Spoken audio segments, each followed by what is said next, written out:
Shreya,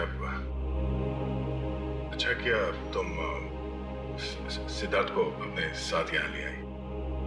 I am very sorry. उस दिन मैंने आपके साथ बहुत बुरा बिहेव किया था।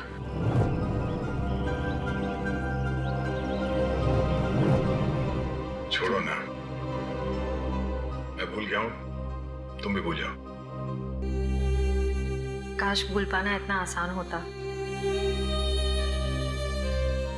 जिंदगी कितनी सिंपल हो जाती है। श्रेया, ये यादें ही तो है जो उदास दिलों को जिंदगी जीने का हौसला देती है। अगर यादें ही ना हो तो जिंदगी कितनी बोरिंग हो जाएगी। तो क्या तुमने सिद्धार्थ से शादी करने का फैसला कर लिया? मेरा दिल कुछ और कह रहा है, दिमाग कुछ और। मैं जानता हूँ श्रेया, हमारे काम में हम दिल की नहीं दिमाग की सोचते हैं, मगर एक बार सीआईडी ऑफिसर नहीं, एक आम लड़की की तरह सोचो।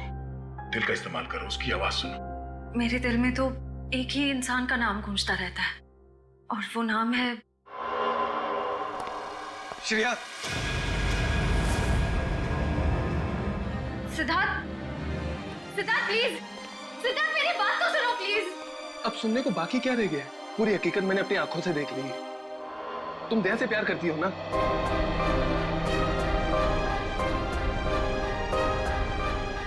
सिद्धार्थ, मैं इस बारे में तुमसे बात करने वाली थी। क्यों नहीं? सिद्धार्थ, काम इतना होता है, मौका ही नहीं मिला मुझे। मौका नहीं मिला? I just can't believe I heard that. Siddharth please मेरी बात तो सुनो। ये इतना आसान नहीं हो के मैं आपको मेरी जगह रखकर तो सोचो, फिर पता चलेगा मैं किस अग्नि परीक्षा से गुजर रही हूँ।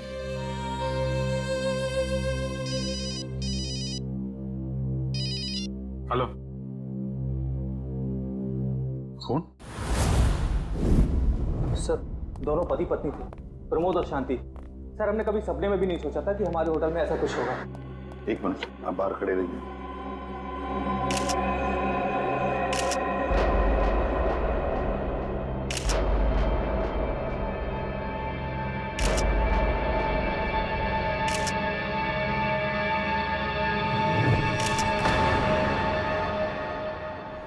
माय गॉड, दोनों की लाशें ऐसी इस अवस्था में। सर, इतने सारे केस सॉल्व किए, लेकिन इस तरह का केस कभी नहीं देखा। सर, लगता है ये दोनों खूनी से विनती कर रहे थे कि वो इन्हें छोड़ दे, मगर खूनी ने जरा भी दया नहीं दिखाई। नहीं फ्रेडी, लगता है खूनी ने पहले इन दोनों को मारा और फिर यहाँ लाकर बिठा दिया, हाथ पैर बांध दिए। जिस तरह से इन दोनों को बिठाया कुर्सी में, लगता है खूनी हमसे कुछ कहना चाहता है। ये देखो, कम से कम 6-7 वार तो किए इस बेचारी पर। ऐसे इतनी बेरहमी से मारा है जैसे ये खूनी कोई सिर फिरा हो, या फिर बदले की आग में ये सब किया है उसने। My God. सर, इस प्रमोद की पीठ पे भी वार किया गया है।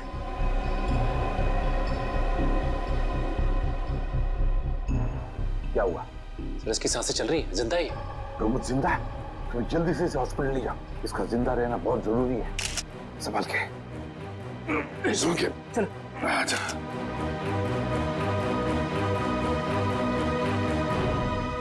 एक बात बताओ, ये खूनी अंदर आया कैसे? किसी ने देखा कैसे? नहीं सर, ये सब रात में हुआ सर, और रात के वक्त इसकी ड्यूटी रहती है सर, इससे पूछिए आप। कैसे हुआ ये सब? सर, कुछ देर के लिए मेरी आंख लग गई थी रिसेप्शन डेस्क के ऊपर। तुम्हें शर्म नहीं आती ये कहते हुए कि तुम्हारी आंख लगी थी ड्यूटी पर? Sorry sir. एक बात बताओ, ये दोनों प्रमोद और शांति कब से रह रहे तुम्हारी होटल में? सर, पिछले 6 दिनों से रह रहे थे, और आगे भी 1 महीने रहने का प्लान था सर। क्यों, कुछ बताया इन्होंने? सर, प्रमोद जी की नई नौकरी लगी थी, नासिक से इस शहर में नए आए थे, उन्हें अपना घर नहीं मिला, इसीलिए होटल में रह रहे थे सर। ठीक है, जाओ। वंश, प्रमोद और शांति, इन दोनों की पूरी जानकारी चाहिए मुझे।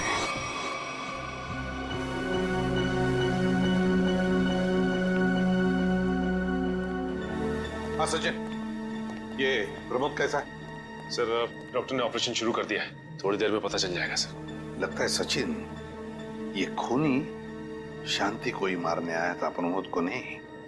देखो ना, उसने प्रमोद पर सिर्फ एक ही वार किया और फिर देखा तक नहीं कि वो जिंदा है या मर गया।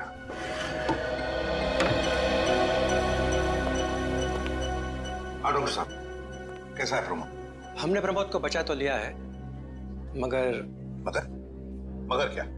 वो कोमा में चले गए हैं। कोमा में? लेकिन डॉक्टर साहब, प्रमोद को होश तो आ जाएगा ना? हम तो अपनी तरफ से पूरी कोशिश करेंगे, मगर कुछ कहा नहीं जा सकता। Thank you. कुछ भी हो, प्रमोद होश में आना ही चाहिए।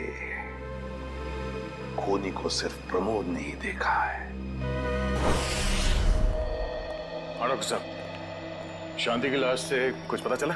दया, मौत की वजह तो तुम लोगों को क्राइम स्पॉट पे ही पता चल गई होगी। पेट पर चाकू के इतने सारे घाव हैं, उसी की वजह से मौत हो गई बेचारे की। हाँ, वो तो हमें पता चल गया था। उसके अलावा कुछ और? हाँ, एक खास बात। 2 महीने पहले इसका किडनी का ऑपरेशन हुआ था। ये देखो, इसमें एक फोटो है। किडनी का ऑपरेशन? वंश, पता करो शहर के किस हॉस्पिटल में शांति के किडनी का ऑपरेशन हुआ था। और सर वो क्राइम सीन पे जो खून मिला था वो शांति और प्रमोद का ही है। खूनी ने खून करने से पहले एक एक कदम फूंक फूंक कर रखा है। हाँ, काफी प्लानिंग की है खूनी ने इस जुर्म को अंजाम देने के लिए। उसे पता था कि ये प्रमोद ऑफिस से कितने बजे वापस आता है और वो होटल के कमरे में पहुंच गया जब दोनों मौजूद थे। पर सर, अगर उसका मकसद शांति को ही मारना था तो वो तो प्रमोद के आने से पहले ही जुर्म को अंजाम देकर वहां से फरार हो सकता था। हाँ, ये बात तो है। मुझे लगता है खूनी ने प्रमोद के ऊपर सिर्फ एक ही बार वार किया, और वो इसलिए क्योंकि वो चाहता था कि वो कोमा में पहुंच जाए और जिंदा लाश बन जाए। सर लगता है ये खूनी कोई एक्सपर्ट है जो अच्छी तरह से जानता था कि वार कहाँ पे करना है। सर वो एक्सपर्ट नहीं, मुझे तो सरफिरा लगता है। वरना मारने के बाद इन्हें प्रार्थना की पोजीशन में क्यों बैठा था? कोई तो गहरा कारण है सबके पीछे जो इस खूनी के अतीत से जुड़ा हुआ है। क्या प्रमोद की बीवी का खून हो गया और प्रमोद कोमा में है? जी हाँ। खैर, अब ये बताइए कि पिछले कुछ दिनों से प्रमोद का स्वभाव कैसा था? क्या वो डरा डरा रहता था या कुछ और अजीब बात? नहीं, ऐसा तो कुछ नहीं था। पर हाँ सर, मैंने उनको काम में बहुत सारी गलतियां करते देखा। साफ साफ बताइए, प्रमोद किस तरह की गलतियां कर रहा था? बेसिक अकाउंटिंग की गलतियां। मुझे तो हैरानी हो रही थी कि इतने काबिल और इतने क्वालिफाइड इंसान ऐसे बच्चों वाली गलतियां कैसे कर सकता है कोई। वो तो अच्छा हुआ कि मैंने उनकी गलती देख ली, वरना पूरी अकाउंट शीट खराब हो जाती। सर मुझे तो लगता है उन्हें काम आता ही नहीं था। ऐसा कैसे हो सकता है? वो जिस कंपनी से आए थे वो तो बहुत बड़ी कंपनी थी, और कोई भी बड़ी कंपनी किसी ऐसे आदमी को अपने यहाँ नौकरी पर क्यों रखेगी जिसे उसका काम ही नहीं आता हो? अब तो इस प्रमोद की सारी कुंडली निकालनी पड़ेगी। तो पति पत्नी प्रमोद और शांति एक नंबर के धोखेबाज थे। उनके सारे सर्टिफिकेट्स और डॉक्यूमेंट्स नकली हैं, स्कूल और कॉलेज हर जगह के। ऐसी क्या वजह हो सकती है जिस वजह से 420 करके ये उस फाइनेंस कंपनी में काम कर रहा था? ये इस प्रमोद को वहाँ काम करके क्या फायदा हो सकता है? इस सवाल का जवाब तो उसी वजह से जुड़ा है निखिल, जिसकी वजह से इस प्रमोद की हत्या की गई। पर वजह जो भी हो, उस वजह का पता तो सीआईडी निकाल ही लेगी। लेकिन सर हो सकता है इन दोनों का नाम भी नकली हो सकता है। ऐसा भी हो सकता है कि ये दोनों असली प्रमोद और शांति हो ही ना, बल्कि कोई बहरूपिये हों जिन्होंने उन दोनों की जगह ले ली हो सकता है। एक सेकंड। हेलो, हाँ बोल रहा हूँ। हाँ, कौन सा hospital? Okay, thank you so much. क्या हुआ निखिल? हमारा अंदाजा सही निकला। 2 महीने पहले पुणे की मोती हॉस्पिटल में इस प्रमोद की पत्नी का एक ऑपरेशन हुआ था। वहाँ प्रमोद की पत्नी का नाम शांति नहीं बल्कि विनीता लिखा हुआ है। विनीता? मोती hospital, Pune.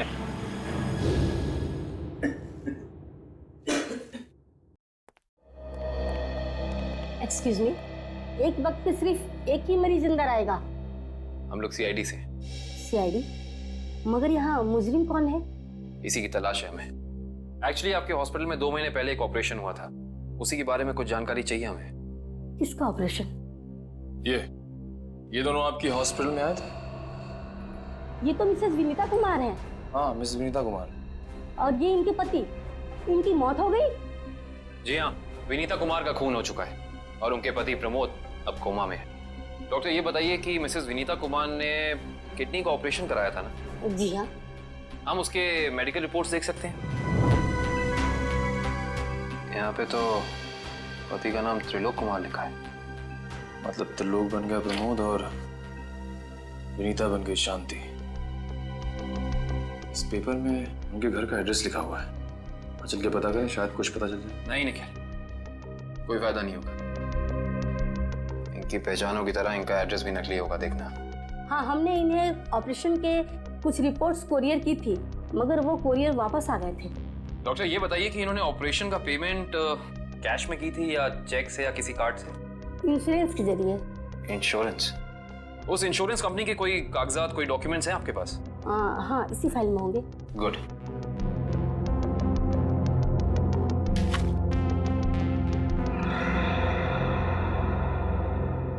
Base health insurance. Ankit, सभी अकाउंट्स और सभी खाते अच्छी तरह से बंद हो जाने चाहिए। कल शाम 5 बजे तक ऑडिटर आ जाएगा।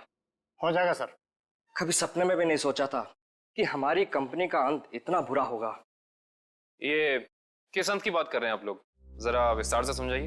अगर आप अपने पैसे वापस लेने आए हैं तो भूल जाइए, क्योंकि जब तक अदालत अपना फैसला नहीं सुना देती तब तक हम किसी के रुपए वापस नहीं कर पाएंगे। पैसे वापस लेने नहीं, इंसाफ करने आए हैं हम लोग। सीआईडी से। ओह, तो हमारी शिकायत सीआईडी वालों तक भी पहुंच गई है। शिकायत? ऐसा क्या कर दिया आपकी इस कंपनी ने? हमारी कंपनी ने नहीं, उस त्रिलोक ने आसमान की तरफ प्रगति करती हुई हमारी कंपनी के नाम को रातों रात मिट्टी में मिला दिया और हमें दिवालिया कर दिया उसने। त्रिलोक? एक सेकंड, आप इस त्रिलोक की बात तो नहीं कर रहे? हाँ हाँ, यही तो है वो। पर इसे क्या हुआ? किसी ने इसकी जान लेने की कोशिश की है। फिलहाल ये कोमा में। ये तो होना ही था, इतने लोगों को जो धोखा दिया इसने।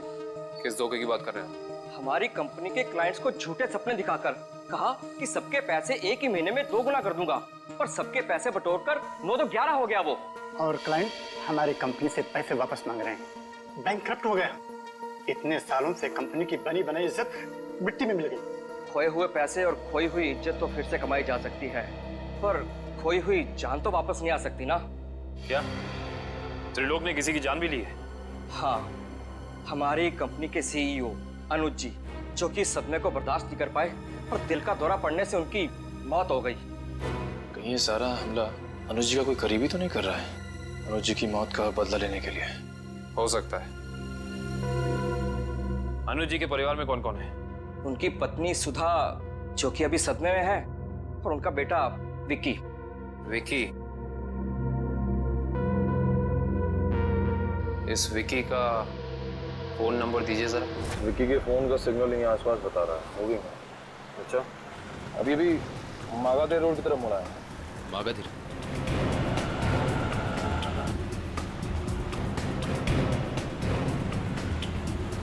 देखो सिग्नल में कुछ पता चला? एक मिनट में। क्या हुआ? इस विक्की के फोन का सिग्नल यहीं आसपास बता रहा है। कहीं विक्की इस बाइक पे तो नहीं? हाँ सर, हो सकता है ये विक्की है। चेक करते हैं।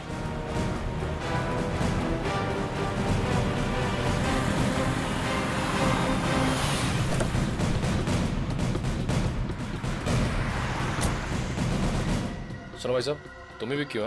हाँ, और ये क्या बदतमीजी है? तुम लोग मेरा नाम कैसे जानते हो? तुम्हारा नाम और तुम्हारे सारे कारनामों के बारे में जानते हैं हम। सीआईडी। सीआईडी? इस शहर में क्या कर रहा है? हाँ? कुछ काम था, और तुम लोग मेरा पीछा क्यों कर रहे हो? बकवास बंद कर। दो खून करके भाग रहा हो, कह रहा है सीआईडी पीछा क्यों कर रही है? मैंने कोई खून नहीं किया है। अच्छा, त्रिलोक और विनीता का खून नहीं किया तुमने? त्रिलोक और विनीता मर चुके हैं? ड्रामा बनकर अपना पूरा इतिहास है तेरा हमारे पास। उन दोनों ने तुमसे तुम्हारे पिता को छीना, उसका बदला लेने के लिए तुम यहाँ आए हो उनके पीछे। हाँ, मैं बदला लेने जरूर आया था, पर मैंने उनका खून नहीं किया। देख, सच बोल दे समझा, नहीं अपनी शक्ल नहीं पहचान पाएगा। मैं सच कह रहा हूँ। मैंने किसी तरह उनके बारे में पता किया। मैं उनके होटल भी गया था, मगर जैसे मैं उनके कमरे की तरफ जा रहा था, मैंने उनके कमरे में एक आदमी को जाते हुए देखा। कौन सा आदमी था वो? उसके चेहरे को ठीक से देख नहीं पाया मैं। तुम्हें जो भी याद है, जितना भी याद है, साफ साफ बताओ। कद लगभग 6 फीट, ओवरकोट पहना हुआ था उसने, और उसके बाल लंबे थे, यहाँ तक। और उसने एलिगेटर शूज पहने हुए थे। Alligator shoes? हेलो, एक और खून?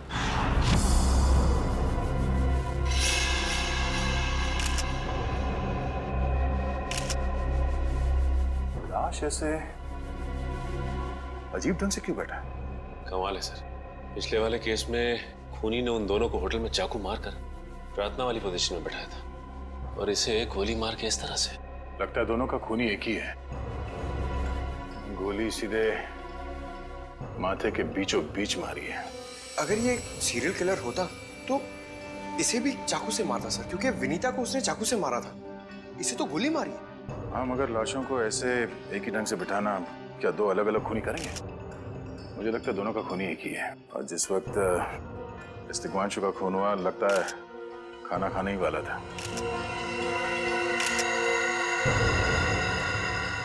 तो यहाँ पे दूसरी प्लेट भी पड़ी है, कहीं ऐसा तो नहीं कि ये तिग्मांशु की बीवी के लिए थी? मैम साहब तो एक हफ्ते के लिए गाँव गई हुई है, एक हफ्ते के बाद लौटेगी। तो क्या घर में कोई और आदमी था जिसके लिए तिग्मांशु ने एक और प्लेट में खाना डाला? नहीं साहब। अच्छा, जब तुम घर वापस आए उस वक्त ये दरवाजा खुला था या बंद था? नहीं साहब, बंद था। तो फिर तुम घर के अंदर कैसे आए? साहब ने एक चाबी मेरे पास भी दे रखी है। तो जो कोई भी था, ऐसा लगता है कि तिग्मांशु उस आदमी को जानता था। एक काम करो सचिन, पंकज, घर की अच्छी तरह से तलाशी लो, देखो कुछ मिलता है क्या।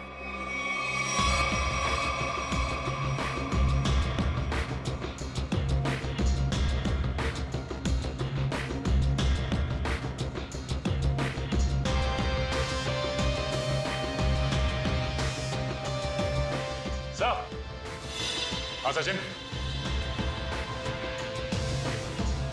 हाँ सचिन, ये देखिए सर, यहाँ से शीशा निकाला गया है, चिटकनी खोली गई है, तो यहाँ से बाहर जाने का रास्ता भी है। मतलब कोई अंदर यहाँ इस खिड़की से आया था? बस, लेकिन इस घर में तो सेफ्टी अलार्म भी है सर। अगर यहाँ से कोई अंदर आया है तो सेफ्टी अलार्म बजना चाहिए था और सिक्योरिटी गार्ड को भी अंदर आना चाहिए था। अब इसका जवाब तो सिक्योरिटी गार्ड ही देगा।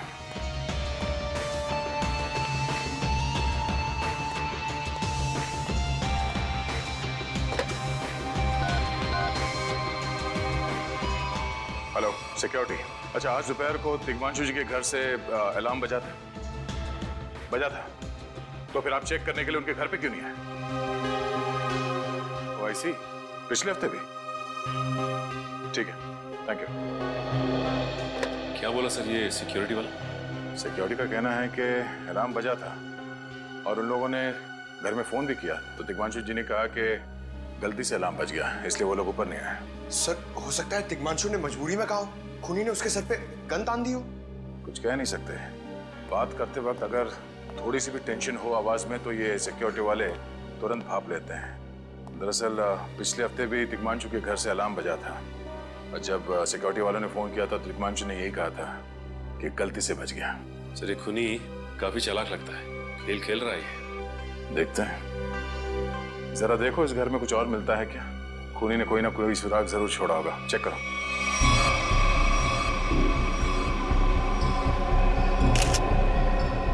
सर एक मिनट सर।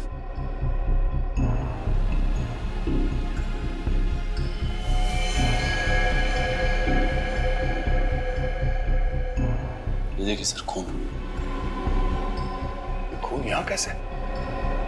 कहीं खूनी का तो नहीं है खून? ये तो डॉक्टर सालों के ही बताएंगे। वो खून किसका है ये अभी पता चल जाएगा। तारिक आती होगी रिपोर्ट लेकर के। डॉक्टर साहब, इस तिग्मांशु के बारे में कुछ और पता चला? हाँ। वो कैसे? इसे गोली मारने से पहले बेहोश किया गया था। क्या? इसे बेहोश किया था? इसके खून में मुझे एक खास किस्म की दवाई के अंश मिले हैं जो अक्सर इंसान को बेहोश करने के लिए दी जाती है, और वो दवाई इसे इंजेक्शन के जरिए दी गई थी। ये देखो। सर, बहुत ही अजीब बात है। अगर खूनी इसे मारना चाहता था तो सीधा गोली मारकर इसका काम तमाम कर सकता था। फिर ये जहर की दवाई क्यों दी होगी? और सर एक और बात पता चली, तिग्मांशु जिस हालात में हमें मरा हुआ मिला था वो एंशिएंट कल्चर के हिसाब से प्रार्थना करने की पोजीशन, खाना खाने से पहले। तो फिर तो शांति और तिग्मांशु दोनों का खूनी एक ही आदमी है। ये खूनी के लिए ये हत्याएं जुर्म नहीं, एक जश्न है। इसीलिए उसने टेबल पे ये प्लेटें सजाई, उसमें खाना रखा, एक अपने लिए और एक दिग्मांशु के लिए।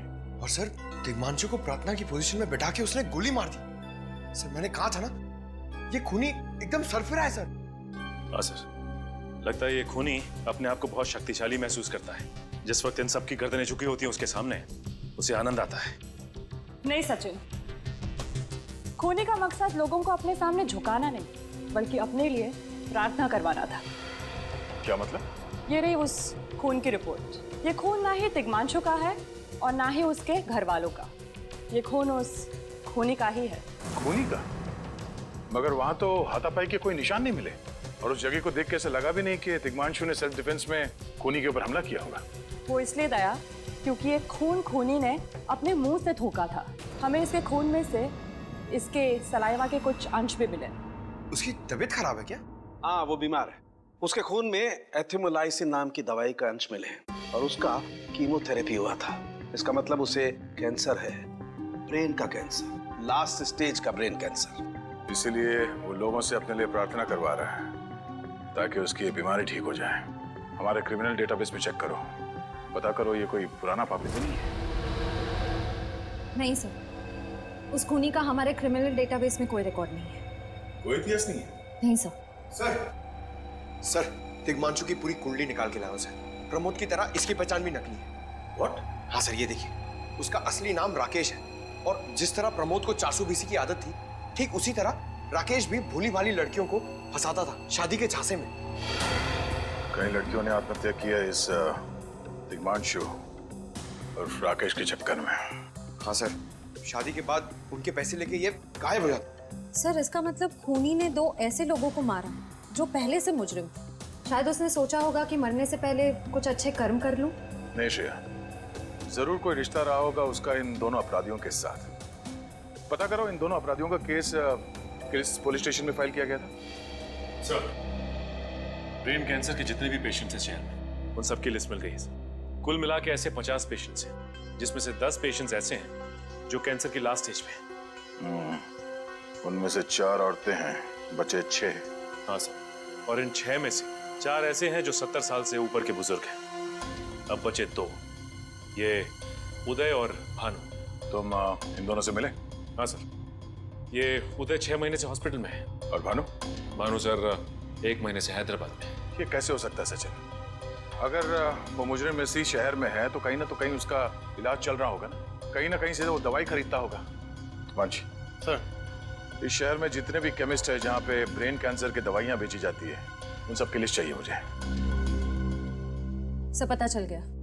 त्रिलोक और राकेश दोनों के खिलाफ एक ही थाने में केसेस दर्ज किए गए थे, जगतपुरी थाने। इस केस का पूरा इतिहास जगतपुरी थाने से ही पता चलेगा। Excuse me, yes. आपकी दुकान पे ब्रेन कैंसर की दवाइयाँ बेची जाती हैं? जी हाँ, हमारी दुकान उन चुनिंदा दुकानों में से है जहाँ ये दवाई आपको मिलेगी। वैसे ये दवाइयाँ बहुत कम लोग खरीदते होंगे नहीं? जी बहुत महंगी है एक्चुअली। अच्छा, जो लोग ये दवाइयाँ खरीदते हैं उनकी लिस्ट मिल सकती है हमें?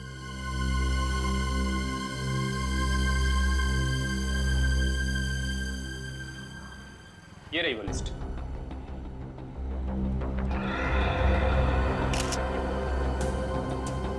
तपन, उदय और नितिन, ये तीनों लोग तो उस मरीज की लिस्ट में थे। अच्छा, आपको पूरा यकीन है कि इनके अलावा और कोई नहीं आता ये दवाई लेने के लिए? जी नहीं, लेकिन हो सकता है कोई गैर कानूनी तरीके से ये दवाई खरीद रहा हो। ये दवाइयाँ काफ़ी महंगी है ना, आम आदमी इसका खर्चा नहीं उठा सकता। अच्छा, आप किसी ऐसे आदमी को जानते हैं जो ये गैर कानूनी काम करता है?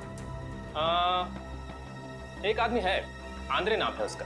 प्यार से लोग उसे एंडी कहते हैं। ये जो ज्वाला रोड पे पब्लिक पार्क है ना, अक्सर वहीं मिलता है। Constable Sunil, yes sir. आप सीआईडी से ही हैं ना? हाँ, हमारी बात शायद आप ही से हुई थी। साहब बताइए, कांस्टेबल सुनील आपके लिए क्या कर सकता है? सुनील जी, हाल फिलहाल में इस रिकॉर्ड रूम में कोई चोरी वगैरह हुई थी क्या? चोरी नहीं तो सर, अब यहाँ वाला कोई चोरी कैसे करेगा? सुनील, फिर आप एक हेल्प कर सकते हैं हमारी। हमें 2 मुजरिमों की फाइल चाहिए। एक का नाम है त्रिलोक कुमार और दूसरे का राकेश भिवेन। एक मिनट सर, क्या नाम बोले? राकेश? राकेश भिवेन।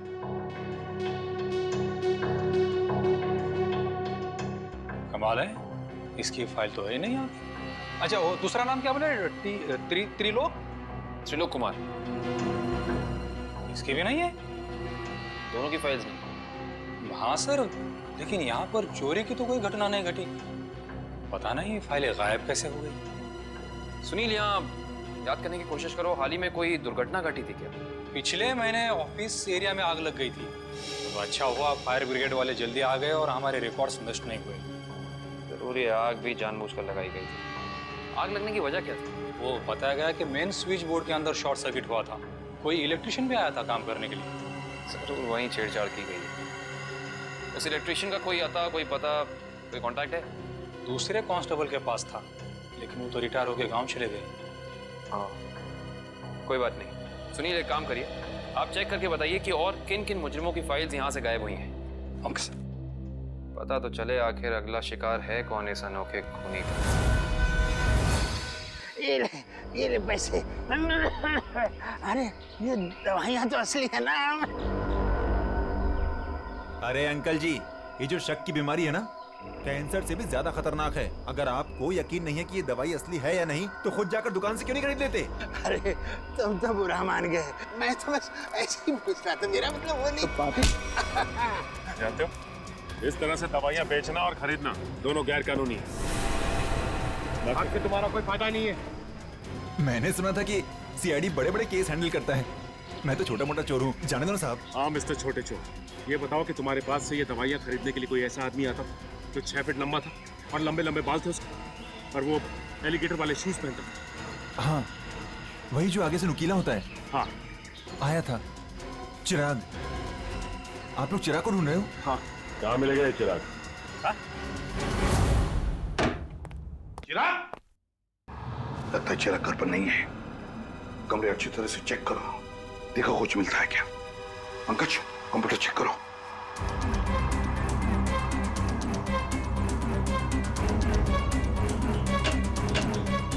सर, ये देखिए, पूरी अलमारी गन्स और चाकू से भर रखी इस चिराग ने। My God. सर, हाँ, अंदर के कमरे में से ये खून से भरे हुए कपड़े मिले। पुलिस रिकॉर्ड रूम से फोन है। देखो। हेलो, जी कहिए। कौन? संदीप, स्वाधीन और हेमंत। ओके, ठीक है। कौन है ना? सर, त्रिलोक और तिग्मांशु की तरह इन तीनों की फाइल भी चोरी हुई है पुलिस रिकॉर्ड रूम से। मतलब अभिजीत, अब ये चिराग इन तीनों में से किसी एक को मारने वाला है। सर एक सेकंड, ये देखिए सर, इस कंप्यूटर की फाइल में इन तीनों की फाइल है। सर ये तीनों भाई हैं और बदमाश भी हैं, और इन्होंने 3 खून किए हुए हैं सर। यहाँ पे 2 एड्रेस है, एक चीकूवाड़ी और एक चारको। चारको पर चीकूवाड़ी। एक काम करते हैं अभिजीत, हम दोनों चीकूवाड़ी चलते हैं और तुम लोग तीनों भी चारकोप चले जाओ। Yes sir. हाँ चलो अभिजीत।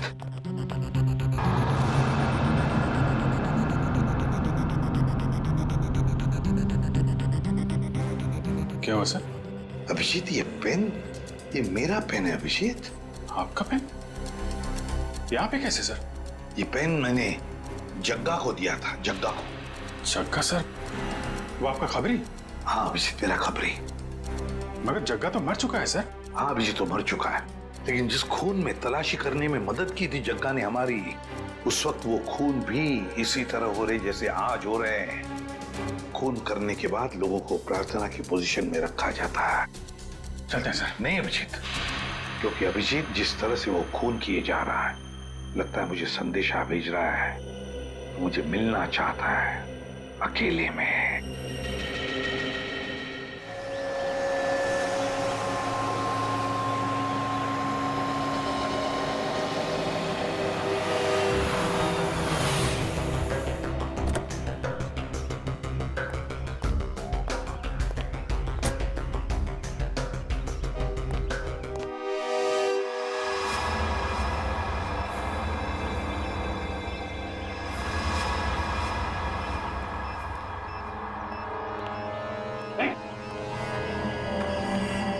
प्लीज हमें बचा लीजिए, किसी तरह हमें मार डालेगा।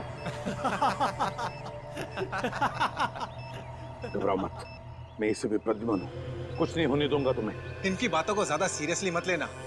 इन्हें तो झूठे वादे करने की आदत है, और इतनी बड़ी बड़ी बातें करने से पहले एसीपी जरा मेरा इंतजाम तो देख लो। बस रिमोट के इस बटन को दबाना है और ये तीनों हमेशा के लिए बूम धरती से गायब। क्यों कर रहे हो तुम ये? क्या गलत कर रहा हूँ? हाँ बोलो। पर ये तीनों तो वैसे भी कानून से भागे हुए अपराधी है ना, तो इन्हें मारकर क्या गलत कर रहा हूँ मैं? इन्हें सजा देने का हक तुम्हारा नहीं, सिर्फ कानून का हक ही है। बस यही तो प्रॉब्लम है, जब तक तुम कानून में हो कुछ नहीं हो सकता। क्या क्या चाहते हो तुम मुझसे? पहले अपनी ये गन मुझे दो। एसीपी मुझे अपनी गन दो, वरना मैं ये रिमोट दबा दूंगा। एसीपी मैं 3 तक गिनूंगा। 1 2 3। नहीं,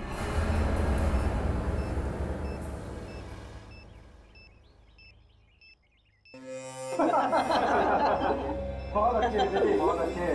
तो तुम जानना चाहते थे ना कि मैं तुमसे नफरत क्यों करता हूँ? जग्गा खबरी का नाम ध्यान है? याद है मुझे, मैं उन्हीं का बेटा हूँ। पता चल चुका था मुझे। एसीपी तुमने मेरे पिताजी से वादा किया था ना कि तुम उनका बाल भी बाका नहीं होने दोगे, फिर क्यों नहीं बचा सके उन्हें? बोलो। देखो चिराग, तुम्हारे पिताजी की मौत का बोझ आज भी मेरे दिल पर है। बंद करो ये तुम्हारा नाटक। उस वक्त कहाँ थे तुम जब मेरे पिताजी की मौत के बाद मैं और मेरी माँ दर दर की ठोकरें खा रही थी? खाने के पैसे तक नहीं थे हमारे पास। तो तुम मेरे पास चले आते, मैं कुछ मदद कर सकता था तुम्हारी। क्या कर लेते तुम? हाँ, सिवाय झूठे वादों के। तुम्हें पता है एसीपी, मुझे कैंसर है, आखिरी स्टेज, और ये इसीलिए क्योंकि मेरी माँ के पास पैसे नहीं थे मेरे इलाज के लिए।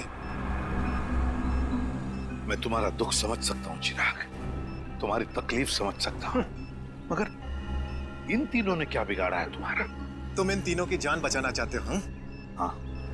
तो तुम्हें अपनी बलि देनी होगी। क्या मतलब? मतलब तुम्हें इस बिल्डिंग से छलांग लगानी होगी,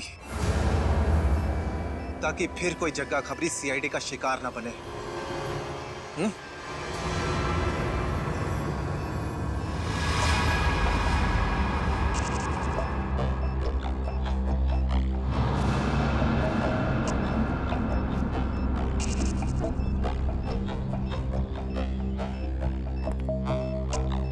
ठीक है, मंजूर है।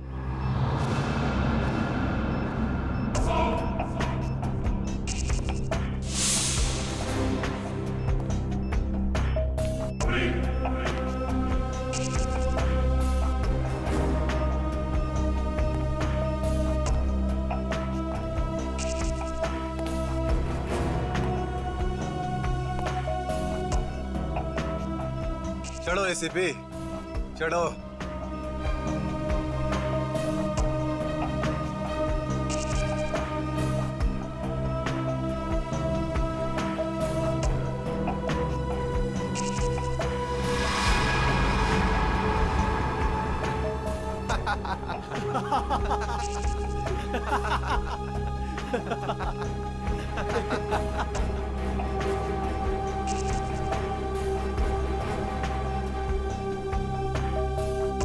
ऊपर जाकर मेरे पिताजी से माफी जरूर मांग लेना। क्या हुआ? मौत को इतना नजदीक देखने से पांव कांपने लगे? एसीपी आज तक अपनी मौत को अपनी हथेली पर लेकर ही चला है, समझे? मौत से कभी डरा नहीं है वो। इतनी बड़ी बड़ी बातें, अब बातों का वक्त नहीं है, अब एक्शन का वक्त है।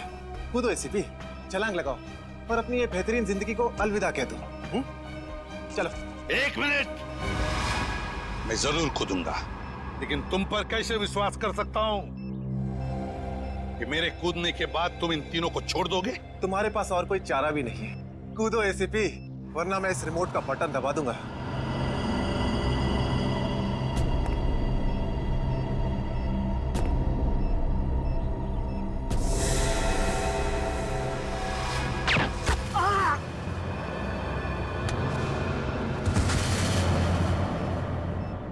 पकड़ो इसको।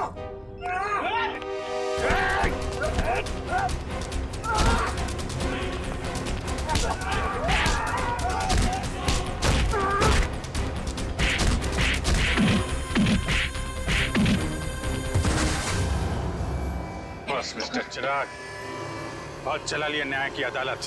सीआईडी का काम सीआईडी को सौंप दो।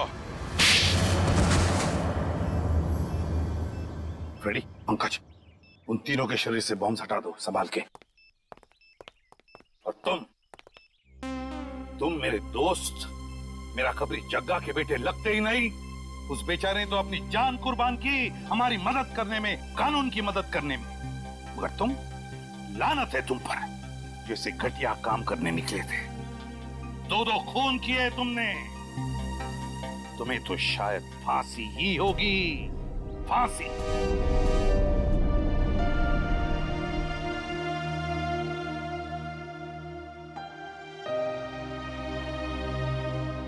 बड़े बुजुर्ग कह गए कि अगर कोई चिंता सताए तो उस चिंता को अपने कलेजे के अंदर अंगार बनने नहीं देना चाहिए। कलेजा चल जाता है।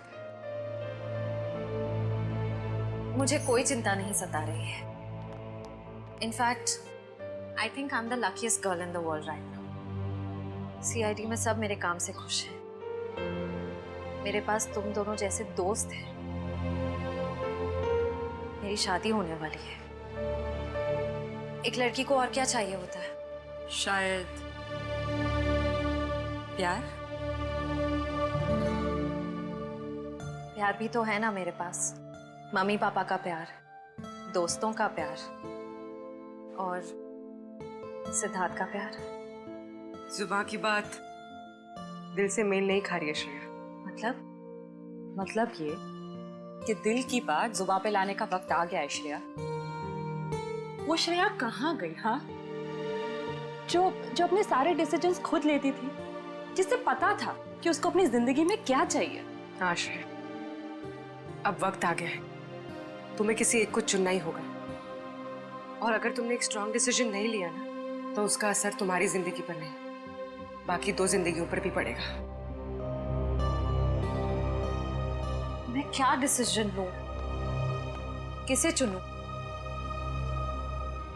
उस इंसान को जिसे मैं बहुत प्यार करती हूं, पर उन्होंने कभी अपने प्यार का इजहार नहीं किया, या शायद वो मुझसे प्यार करते ही नहीं, या फिर उस इंसान को जो मुझसे बहुत प्यार करता है, मुझे पलकों पर बैठा कर रखता है। मगर यहाँ पे इम्पोर्टेंट सवाल ये है कि तुम किससे प्यार करती हो? नहीं तारिका, यहाँ ये बात इंपॉर्टेंट है कि अब मैं पीछे नहीं हट सकती। मेरे किसी भी डिसीजन से ना सिर्फ सिद्धार्थ को, बल्कि उसकी और मेरी फैमिली को बहुत दुख होगा। बच्चों जैसी बातें मत करो श्रेया। हर माँ बाप चाहते हैं कि उनके बच्चे को जिंदगी की हर खुशी मिले। तुम सिद्धार्थ के साथ खुश नहीं रह पाई तो क्या अंकल आंटी खुश रह पाएंगे? और अगर तुम खुश नहीं रही तो क्या सिद्धार्थ खुश रह पाएगा? तुम्हारा एक कदम श्रेया बहुत सारी जिंदगियों को अफेक्ट करेगा। तुम बस दिल से काम लो। देखो, दिल हमेशा सही रास्ता दिखाता है। ठीक है, अब से मैं अपने दिल की बात सुनूंगी। अगर मैं किसी भी कदम पर कमजोर पड़ जाऊं तो तुम दोनों को मुझे सही रास्ता दिखाना होगा। हाँ, लेकिन एक शर्त पे। कैसी शर्त? तुझे आइसक्रीम खिलानी पड़ेगी। Of course. So sweet.